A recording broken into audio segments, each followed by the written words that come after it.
Друзья, всем привет, меня зовут Сергей, попали на канал Икигай. Сегодня мы разберем с вами пробитие уровней, мы научимся заходить на пробитие, определять эти пробития и научимся по ним торговать. Сегодня у нас будет теоретическое видео. У меня есть плейлист на канале с торговлей в режиме реального времени, можете посмотреть. Сегодня мы будем разбирать только историю, плюс ко всему, эту историю мы в принципе торговали, да? Вчера у нас вышло видео по Форексу, в режиме реального времени я торговал, зашел на пробитие данного уровня сопротивления и словил как раз таки это пробитие. И сегодня давайте разберем каждый конкретный пункт, который мне помогает определить пробитие. На пробое уровня я заходил очень-очень много и очень-очень часто. Это была моя основная стратегия, когда я только начал торговать. Поэтому я могу вам передать много опыта по данной схеме работы. Итак, вы решили зайти на пробитие. Как его определить? Во-первых, нам нужно посмотреть на тренд. Тренд у нас идет восходящий. Здесь есть прекрасная трендовая линия, от которой цена отскакивает. Также, каким образом у нас происходит пробитие? Пробитие обычно происходит при выходе из диапазона. Представим, что цена у нас движется в коридоре от уровня к уровню. И выход из этого диапазона как раз таки будет называться пробитием. В данном месте это пробитие уровня поддержки. Кстати, сегодня вы будете очень удивлены, поскольку я научу вас с одной такой ситуации находить сразу и пробой, и отскок. То есть одна ситуация будет считаться и пробоем, и отскоком. Это абсолютно противоположные понятия, но сейчас вы увидите, как все это делается. Напоминаю, что анализ это очень-очень субъективная вещь. Давайте я сразу скажу, чтобы вы не парились особо. Допустим, идет у нас тренд восходящее какое-либо движение. Сверху находится у нас уровень сопротивления. На этом уровне, около этого уровня возник коридор.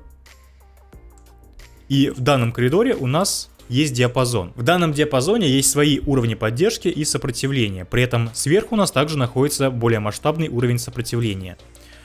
И выход из этого диапазона будет считаться одновременно и пробитием уровня поддержки, и отскоком от уровня сопротивления. То есть представьте себе, то, что для кого-то будет простым отскоком, для кого-то является пробитием. А для кого-то и тем одновременно. Вот такая вот субъективщина есть в анализе. Так вот, это прекрасный пример и второй признак пробития. Нам нужно определить тренд и уровни. Если у нас идет восходящий тренд и цена натыкается на какой-то масштабный глобальный уровень сопротивления, то, естественно, пробитие нужно рассматривать вниз, поскольку потенциал, вероятнее всего, будет заточен на понижение. Особенно при такой формации тройная вершина, которая указывает на понижение. Если же у нас нет каких-то масштабных уровней и идет обычный тренд, как идет тренд? У нас движение, потом консолидация, движение, коррекция и так далее. И на пути цены встречаются различные локальные уровни. Давайте я выберу другой цвет. Локальный уровень, допустим, у нас будет вот здесь вот и вот здесь вот. Это обычные локальные уровни, они не масштабные. Масштабные уровни смотрятся на более больших таймфреймах. Они ярко выражены и очень заметны всеми трейдерами. А локальные уровни люди могут даже не воспринимать. Поэтому их лучше смотреть на более мелких таймфреймах. Плюс ко всему, если вы решили отрабатывать только пробитие, то важно заходить только на пробитие локальных уровней. Итак, если у нас идет тренд и на его пути нет каких-либо сильных масштабных уровней, то важно рассматривать пробитие строго по тренду. На пробитие локальных уровней. Идет у нас восходящий тренд, мы рассматриваем пробитие вверх. Идет нисходящий, мы рассматриваем пробитие вниз. Уровни масштабные смотрятся на более больших таймфреймах. Далее, если у нас сверху или снизу есть какая-то сильная область, цена на нее натыкается, то мы рассматриваем пробитие уже против тренда. Еще раз нарисовал. Пробитие против тренда только если возник диапазон, из которого вообще можно выйти, потому что отскок может быть также и вот таким вот, моментальным. А вторым очевидным признаком является поджатие. Поджатие к уровню или же восходящий или нисходящий треугольник. Давайте я нарисую. Вот здесь есть уровень у нас сопротивления. Идет движение цены, постепенно наши минимумы повышаются, цена поджимается к уровню и в конце концов, вероятнее всего, произойдет пробитие вверх.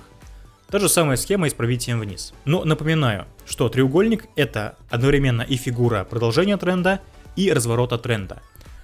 Он может пробиться в любую сторону. Если уровень сверху будет достаточно сильным, у нас произойдет поджатие, и, скорее всего, цена пробьется вниз. Пробьет треугольник вниз. Но я не рекомендую целенаправленно заходить именно на пробитие треугольника восходящего вниз, поскольку все-таки поджатие вверх, оно повышает вероятность движения вверх. Поэтому это также запомнили. И еще одним признаком пробития будет наличие тестирования уровня.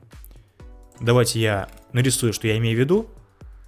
У нас цена движется в диапазоне.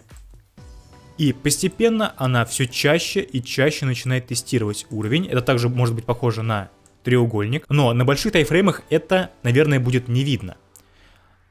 Далее вам нужно будет перейти на мелкие таймфреймы. И там уже на мелких таймфреймах цена будет опять же все чаще и чаще тестировать уровень. Чем чаще цена тестирует уровень, тем выше вероятность пробития. Давайте я прямо на примере покажу, что я имею в виду. 15 минут таймфрейм открываем. Мы весь этот анализ проводили с вами в реальном времени. Смотрите.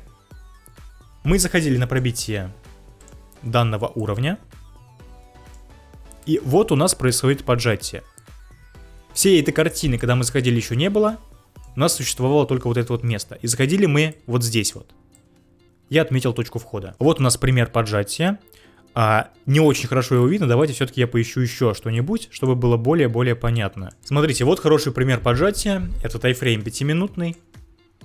Рисую уровень сопротивления. И рисую само поджатие.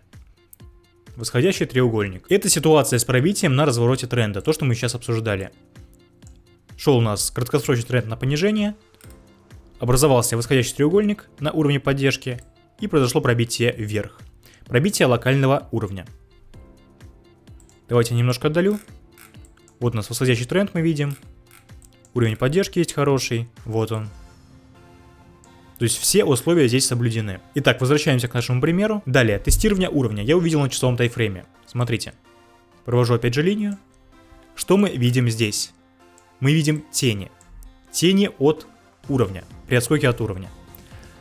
В прошлом теоретическом видео мы разбирали вот такую вот формацию, как отскок от уровня, как сигнал на понижение. Мы разбирали данную формацию с тенью сверху, является она сигналом на понижение. Мы разбирали также при тренде на повышение вот такую вот формацию, уже с тенью снизу. И при подтверждении данная формация указывала на понижение, если здесь у нас образуется красная свеча. А теперь представим, что мы это все дело перевернем. У нас идет восходящий тренд. Образуется свеча с тенью сверху, это у нас сигнал на понижение. Но вместо того, чтобы идти на понижение, у нас начала образовываться свеча на повышение. И уже при тренде на повышение та же самая свеча, которая указывала на кучу сигналов, теперь указывает уже на дальнейшее повышение, на пробитие.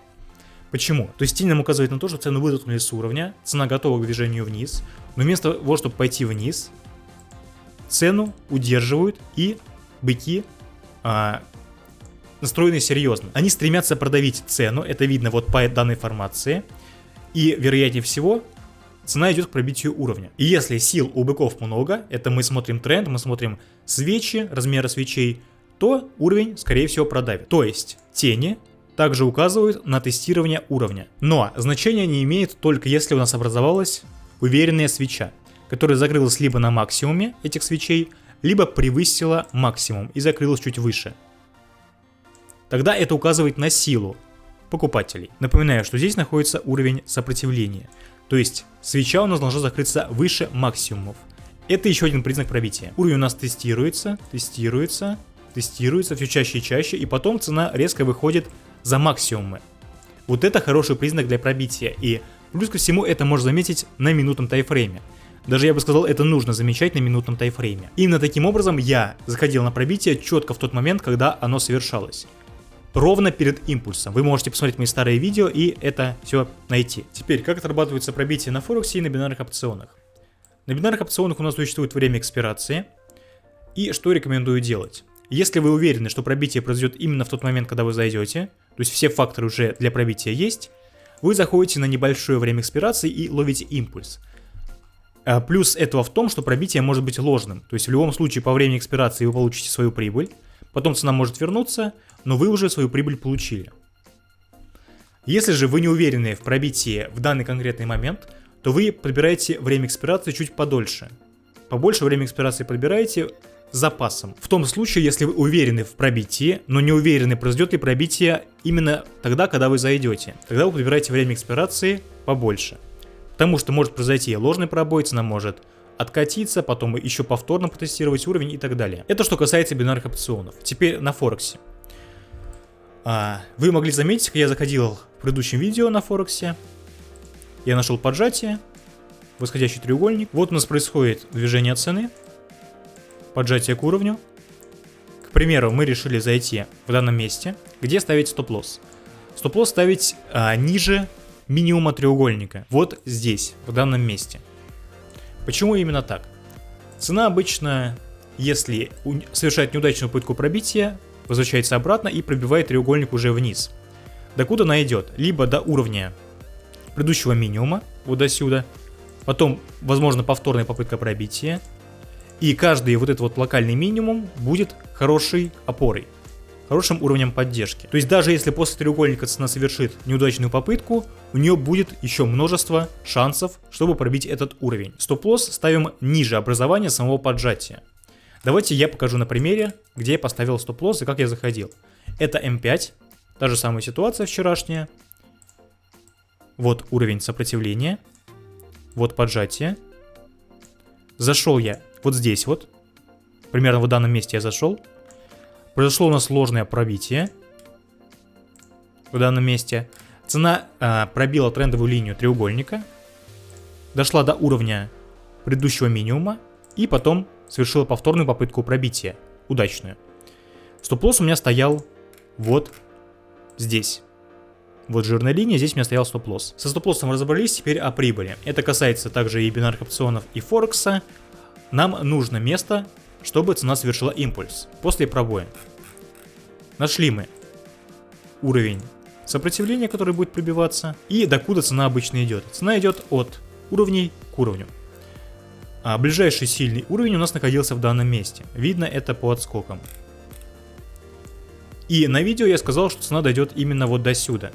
Потому что это ближайший сильный уровень. Как видите, это произошло на самом деле. Места было предостаточно, а соотношение take profit и стоп-лосса было 5 к 1. То же самое касается и бинарных опционов. Но там важно подобрать время экспирации. На бинарных опционах такие таймфреймы не торгуются обычно. Перейдем, к примеру, на М5. Вот сразу хороший пример. Здесь у нас был локальный уровень поддержки. Произошло поджатие к уровню. Уровень пробился. И где был ближайший сильный уровень поддержки, чтобы цена от него отскочила? В данном месте, где находится скопление. И вот столько места было, чтобы цене пойти. Обращайте внимание на размеры свечей при подборе времени экспирации. Смотрите, вот у нас свечи. Достаточно они большие. И примерно прикидывайте расстояние, во сколько свечей будет движение. Давайте еще раз, что я имею в виду. Вы, допустим, нашли вот эту вот свечу. Вот это вот. И представьте, сколько будет свечей таких же до этого уровня. И на основе этого подбирайте время экспирации. Но учитывайте также то, что может произойти ретест. Поэтому нужно подбирать время экспирации не слишком маленькое и не слишком большое. Ретест может произойти сразу после выхода из диапазона, а не через какое-то время, как в этом случае. Итак, вот мои рекомендации. Смотрите размер свечей, прикидывайте это расстояние и считайте, сколько свечей здесь вместится. Все просто. Здесь таймфрейм 5-минутный, мы посчитали 3 свечи. Время экспирации 15 минут. Итак, друзья, я думаю, много полезной информации по пробитиям уровней вы получили. Вчера мы отрабатывали практику, сегодня теория. Можете посмотреть вчерашнее видео, кто не смотрел. На Форексе мы заходили. Обязательно поставьте этому видео лайк, если это видео было для вас полезным. Подпишитесь на канал, кто еще не подписан. И нажмите на колокольчик, чтобы не пропускать следующие полезные для вас видео. Пишите комментарии в поддержку, я стараюсь для вас каждый день. Вы меня этим очень мотивируете. Всем огромное спасибо за просмотр. Всем желаю всего самого наилучшего. Всем профита. Побеждайте, друзья. И всем пока.